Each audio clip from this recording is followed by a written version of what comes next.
Corey Anderson is set to do a U-turn on red ball cricket, as he strives to do everything possible to make the Black Caps ODI World Cup squad.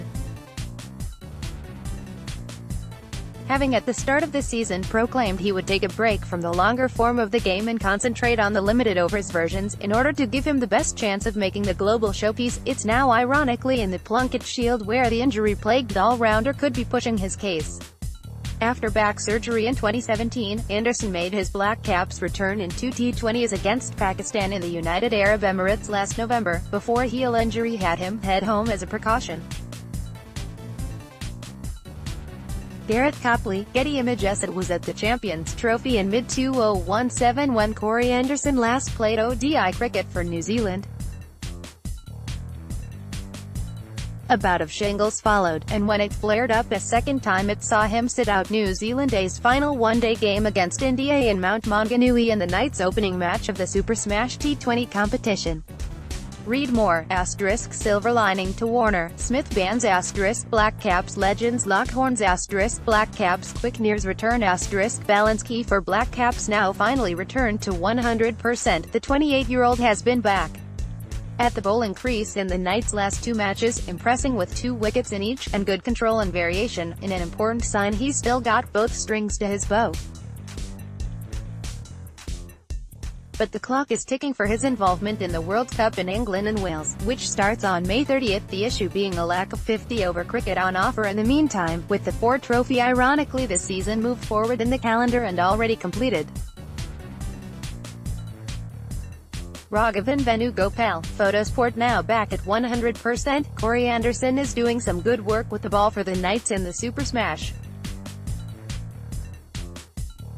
It leaves Anderson with the rest of the Super Smash campaign. The final is on February 17th to stake his claim, with the 3-match home ODI series against Bangladesh starting on February 13th set to be the main final World Cup trial.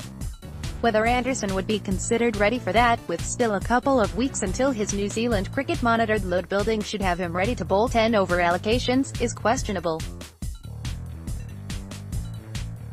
He has a deal with the Lahore Qalandars for the Pakistan Super League T20 competition, February 14th to March 17th, but the white clothing now has appeal. Having talked with Black Caps coach Gary Stead, Anderson said the Plunket Shield, resuming on February 21st, and finishing on March 20th is looking an option worth taking. We are trying to come up with possibilities of what may work, and different kind of situations I can put myself in, Anderson told Stuff. It may mean playing a couple of the 4-dayers. It's still up for discussion and it's just trying to piece together what that looks like. But that may mean doing that to get the loading up, and having a bit of time in the middle.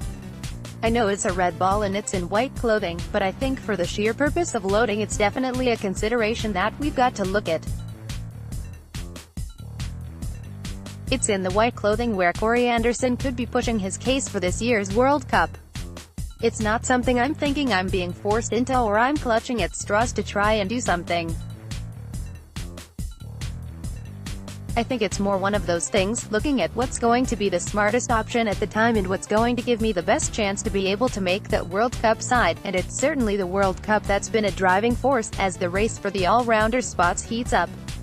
Anderson was of course part of the Black Caps' run to their first ever final, in 2015, but has played only 14 ODIs since then, his last being in mid-2017 at the Champions Trophy. "I'd be lying if I said you don't thinking about it and it gets in your head and things like that," he said.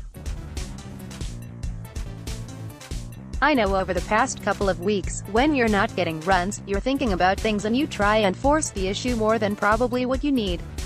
Without putting too much pressure on himself, Corey Anderson is trying to enjoy the Super Smash T20 campaign with the Knights.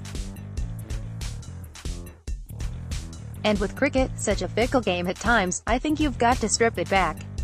I haven't obviously forgotten about the end goal, but I'm trying to forget about the short-term selections, in terms of putting pressure on myself to feel like this is the game I've got to get runs or this is the game where I've got to bowl overs. There's no doubting the match-winning abilities of a fully fit Anderson.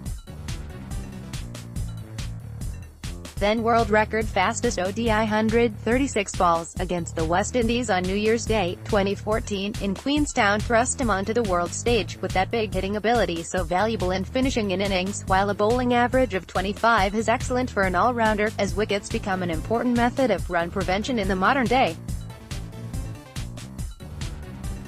Hannah Peters, Getty Images. When fully fit, Corey Anderson is a noted international match winner. "I'm feeling really good, and I just want to make the most of it while I'm back in this position," he said. "I've been at 100% before and I know what I can do when I'm fully fit, but I've just been a little bit unlucky with that being taken away from me pretty quickly. It's been frustrating not to be able to play for New Zealand. I know I should be playing more. It's probably been frustrating for New Zealand cricket as well, but I'm the one who's having to deal with it at home and in the rehab and in the gym and things like that. I know I can perform on the big stage and I did it in the last World Cup, so I know I can do it again. I think just trying to play my best cricket for Northern Districts at this stage for the Super Smash is the way to go, and then whatever maybe stuff."